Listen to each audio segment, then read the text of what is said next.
नमस्कार, स्वागत है न्यूज 18 पंजाब हरियाणा में। मैं आपके साथ कुलदीप भारद्वाज। हरियाणा प्राइम की शुरुआत करेंगे हरियाणा की सियासत में होने जा रहे एक बड़े उलटफेर के साथ।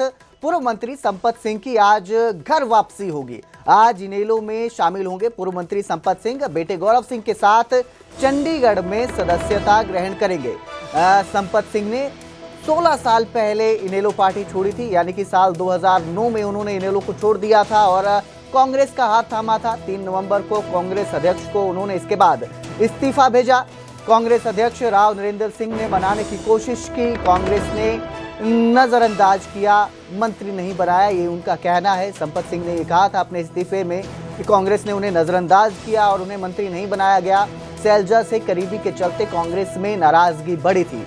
कांग्रेस की हार पर उन्होंने कहा कि पार्टी को आप आत्ममंथन की जरूरत है। तो आज घर वापसी होगी पूर्व मंत्री संपत सिंह की। बड़ा उलटफेर देखने को मिल रहा है। इनेलो में फिर शामिल होंगे, 16 साल बाद वापसी करेंगे और उम्मीद जताई जा रही है कि इनेलो में इनके शामिल होने के बाद जो इनेलो है वो भी दोबारा से बुलंद होता नजर आ सकता है।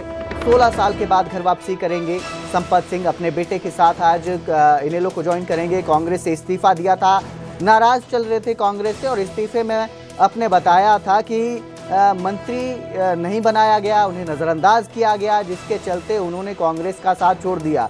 और 2009 में इन्होंने हाथ थामा था कांग्रेस का। 16 साल तक कांग्रेस के साथ रहे और अब इनेलो में घर वापसी करने जा रहे हैं। इस खबर पर ज़्यादा जानकारी के लिए मेरे सहयोगी उमेश शर्मा जुड़े हैं। जी उमेश, आज शामिल हो रहे हैं संपत सिंह, एक बार फिर 16 साल बाद वापस लौट रहे हैं। खासकर इस वापसी का इनेलो पर कितना असर दिखाई देगा?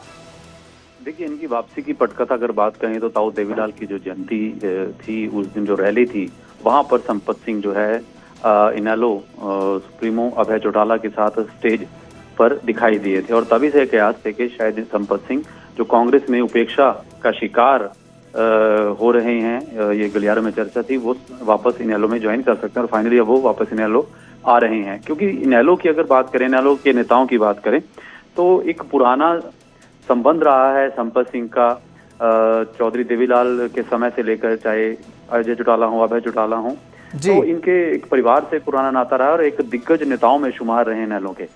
उसके बाद जब इनेलो छोड़ी तो कांग्रेस ज्वाइन की। कांग्रेस ज्वाइन के बाद वो लगातार गाए बगाए अपनी बात रखते रहे, लेकिन जो इस्तीफा उन्होंने भेजा उसमें उन्होंने जिक्र किया कि किस तरह कांग्रेस में नेताओं की उपेक्षा की जा रही है। बाकायदा इस इस्तीफे में उन्होंने नाम लिखे, चाहे वो कुलदीप बिश्नोई का नाम हो, किरण चौधरी का नाम हो, श्रुति चौधरी का नाम हो, कुमारी शैलजा का जिक्र किया कि ये भी हाशिए पर हैं। तो तमाम नेताओं के लिखे और कारण लिखकर उन्होंने कांग्रेस को विदा कहा। फाइनली वो अपनी घर वापसी आज करने जा रहे हैं। जी उमेश, क्या ये सिर्फ उपेक्षा है कि उन्हें नजरअंदाज किया गया, या जो अंदरूनी गुटबाजी चल रही है कांग्रेस में, ये भी इनके इस्तीफे की एक वजह रहा?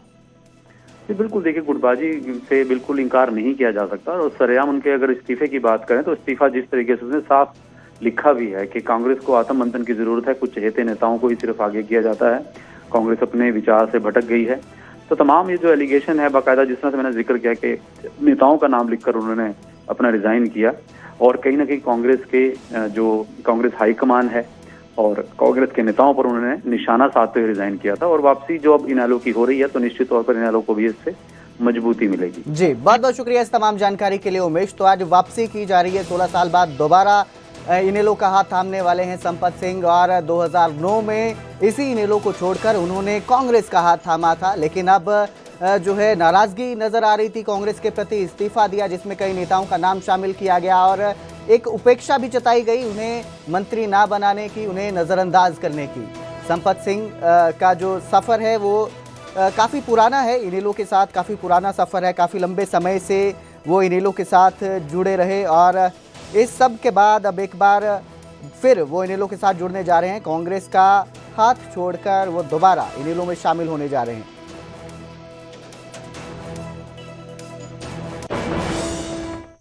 तो वहीं बिहार के गया में एनडीए प्रत्याशी के समर्थन में मुख्यमंत्री नायब सिंह सैनी पहुंचे थे। सीएम ने गरुआ प्रखंड में जनसभा को संबोधित किया। बिहार के विकास के लिए एनडीए सरकार का समर्थन करने पहुंचे थे सीएम सैनी वहां पर और उन्होंने इस दौरान कहा कि बिहार के विकास के लिए एनडीए सरकार जरूरी है। मोदी नीतीश नेतृत्व में बिहार तेजी से आगे बढ़ा है। 2005 से पहले बिहार में जंगल राज था, ये भी सीएम सैनी ने कहा और कहा कि महिलाओं को आरक्षण और सरकारी नौकरियां मिल रही हैं। किसान सम्मान निधि और नल जल योजना से जनता को लाभ पहुंचा है। स्थिर सरकार के लिए एनडीए प्रत्याशी को वोट देने की सीएम सैनी ने यहां पर अपील की।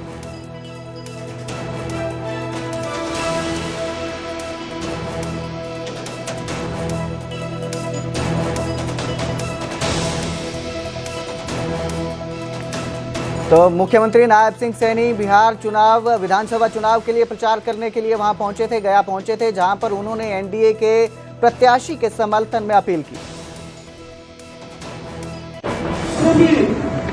उस कार्यकाल का भाइयों वो दौर याद होगा जिस दौर के अंदर बेटियां पढ़ने के लिए स्कूल नहीं जा सकती थी, जिस दौर के अंदर शाम को 5 बजे बाजारों में सन्नाटा छा जाता था।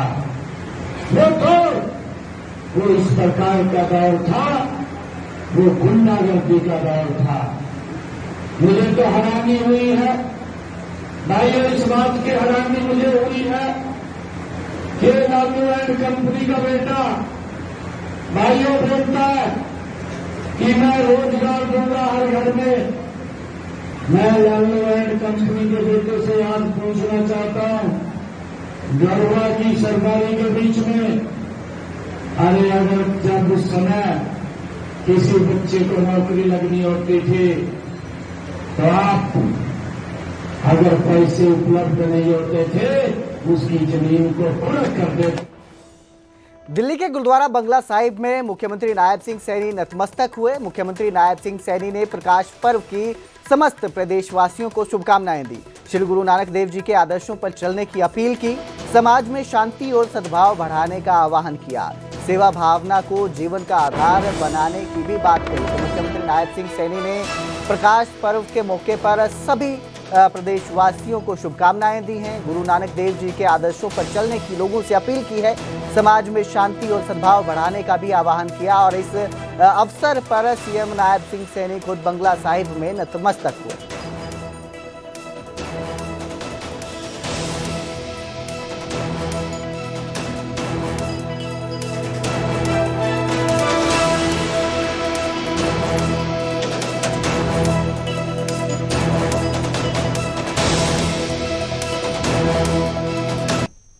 भीड़ पहुंच रही है बकायदा।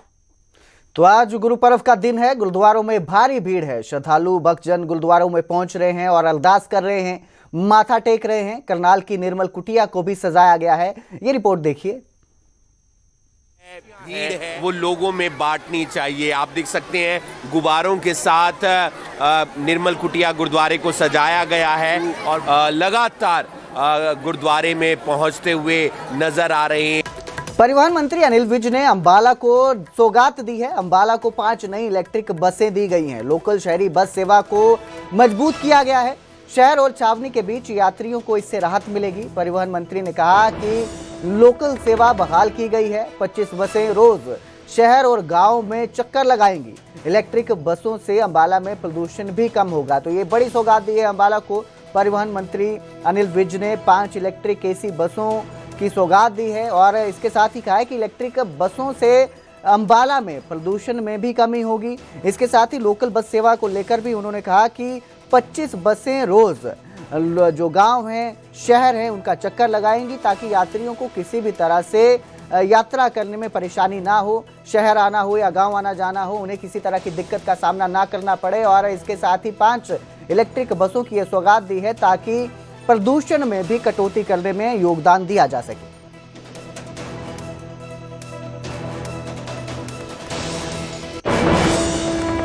अंबाला छावनी में तो पिछले 30-35 साल से लोकल बस बंद थी। ये मैंने अब आकर ये बहाल कराई है। लगभग 25 बसें हैं, दिन में कई चक्कर अंबाला कैंट, अंबाला सिटी और कई गाँव को भी छूती हुई जाती हैं और सारी भरी हुई जाती हैं। और इन 25 में से लगभग 20 तो इलेक्ट्रिक बसें हैं, एयर कंडीशन बसें हैं। कुछ बसें छोटी हैं क्योंकि गलियों में बड़ी बस जा नहीं सकती है, तो उन्हें तो उसको भी बदल देंगे। इसलिए हमारे शहर के लोगों को सफ़र आरामदेह हो। अम्बाला छावनी, अम्बाला शहर, लोगों का आना जाना बहुत ज़्यादा है। कोई दफ्तर विदाई दी गई। गांव पहुंचते ही तिरंगे में लिपटे शहीद के पार्थिव शरीर को देख लोगों की आंखें नम हो गई और अमरजीत सिंह अमर रहे के नारों से पूरा माहौल गूंज उठा। भाई सुशील ने शहीद को मुखाग्नि दी। शहीद के अंतिम संस्कार में ग्रामीणों के साथ सेना और प्रशासनिक अधिकारी भी मौजूद रहे। बता दें कि 1 साल में जाजनवाला गांव का ये दूसरा जवान शहीद हुआ है। पत्रकार को कोई जगह नहीं मिल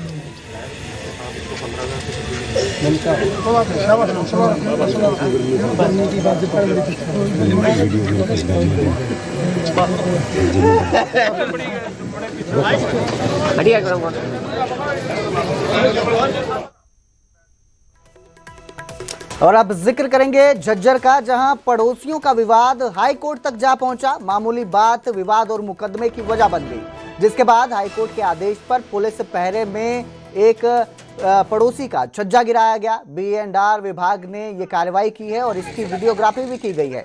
छज्जा गिराने के दौरान सुरक्षा के सख्त इंतजाम किए गए। पीड़ित परिवार ने मिलीभगत का आरोप लगाया है। स्टे से पहले उनका मकान गिराया गया, ये उनके आरोप हैं। B&R अधिकारी का कहना है कि हाईकोर्ट के आदेश के मुताबिक ही ये कार्रवाई की गई है।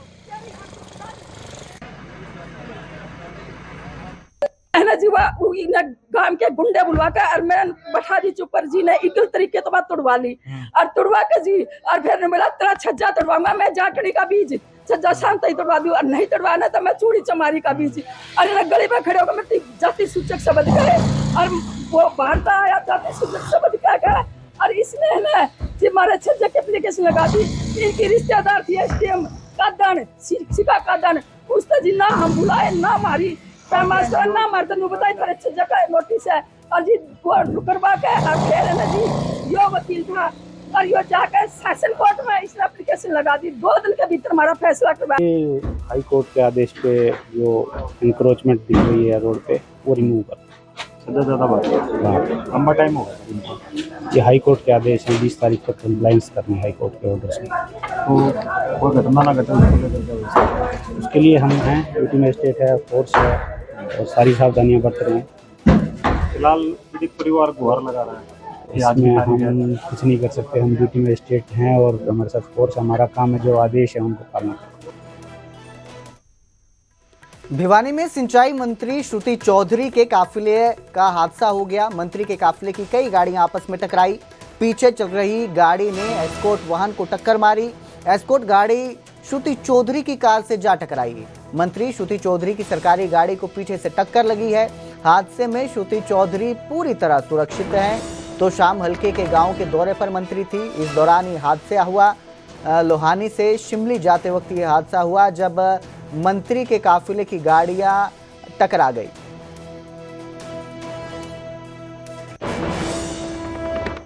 हरियाणा प्राइम में फिलहाल इतना ही। बाकी की खबरों के लिए देखते रहिए न्यूज़ 18 पंजाब हरियाणा।